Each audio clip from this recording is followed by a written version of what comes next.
All right, let's dive right into this explainer. Today, we're stepping back in time, specifically into the 18th century, to deconstruct one of the absolute most famous love songs in the English language. I'm talking about Robert Burns' immortal A Red, Red Rose. But look, our goal here isn't just to, sit back and read a poem. We're going to take this masterpiece completely apart, stanza by stanza, and reveal the incredible hidden depths just beneath its surface.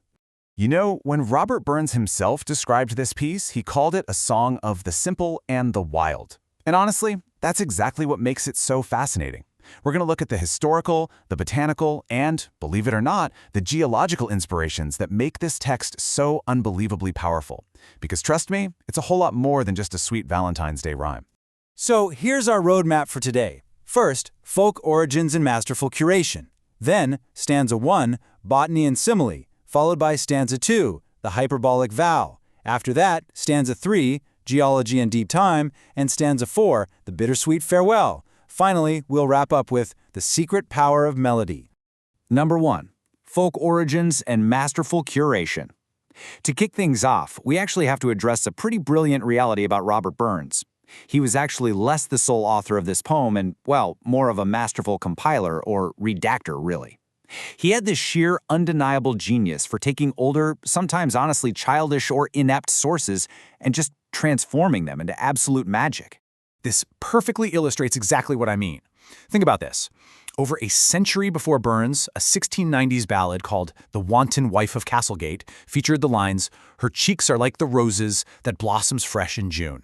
And then there's another source, a farewell poem by Lieutenant Hinches that includes the exact phrase, "Till all the seas gang dry, my dear." So what did Burns do? He acted like this giant electric magnet.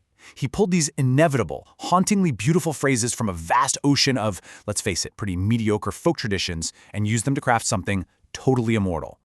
Moving on to section 2, stanza 1, botany and simile. Let's see how this builds, starting right with that initial exciting spark of new love. "Oh, my love's like a red, red rose that's newly sprung in June.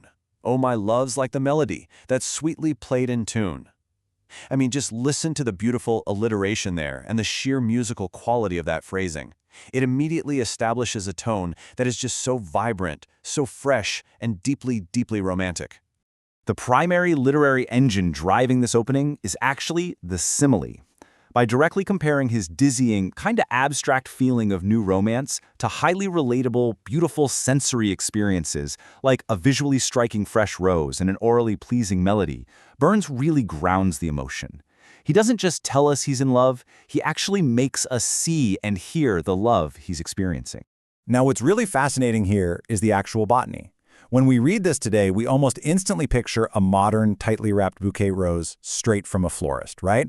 But experts point out that Burns was likely looking at something very different. He was probably looking at the vivid red buds of the native wild dog rose, Rosa canina, blooming vigorously in the Scottish hedgerows in early summer.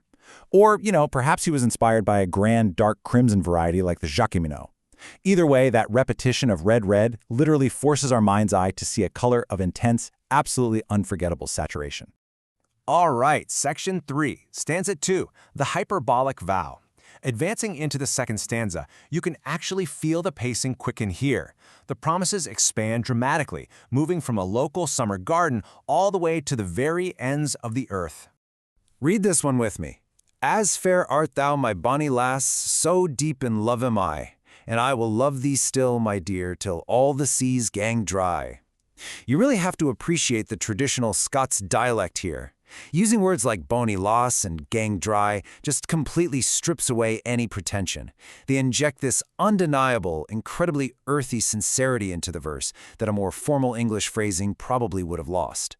And right here, Burns deploys a massive hyperbole, claiming that he will love her until the vast, unexplored oceans literally evaporate, is a brilliant, totally extreme exaggeration.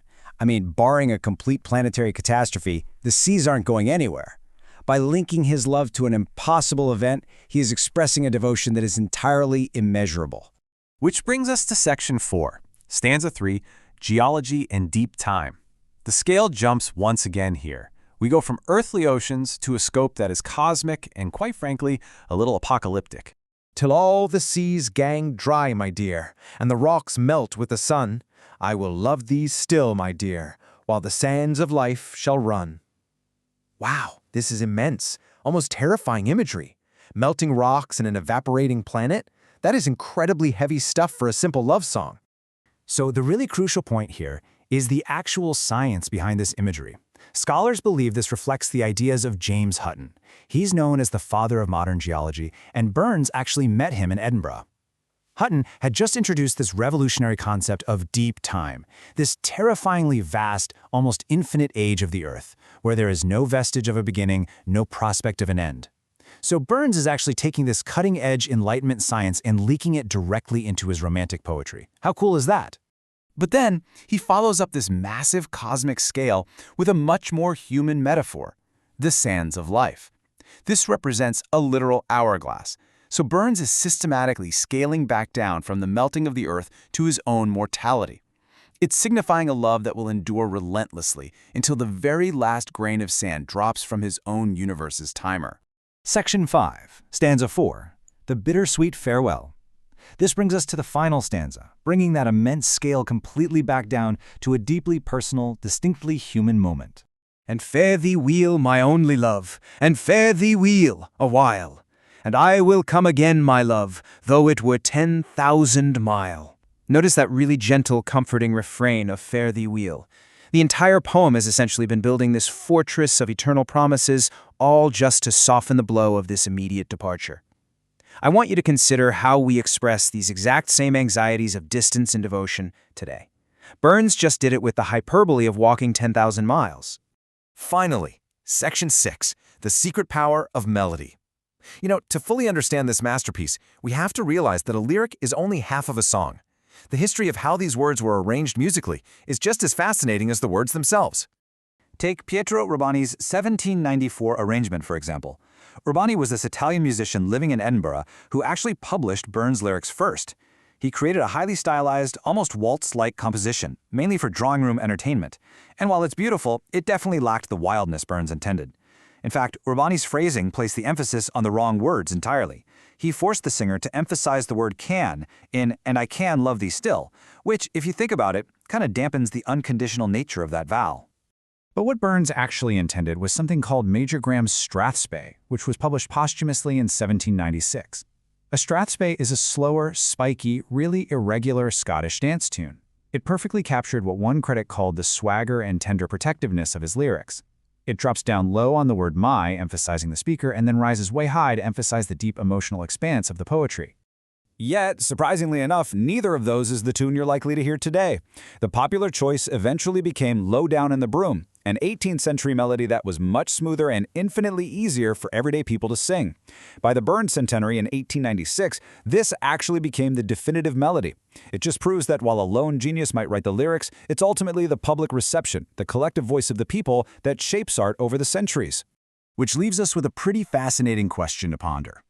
Does the true genius of A Red, Red Rose lie in Burns' masterful curation of the words, in the evolving melodies that carried it through time, or in the centuries of shared human emotion it perfectly represents? I mean, is it his song, the folk musician's song, or does it belong to all of us who have ever tried to explain that dizzying, eternal feeling of being in love? Take that thought with you, and thanks so much for joining me for this explainer.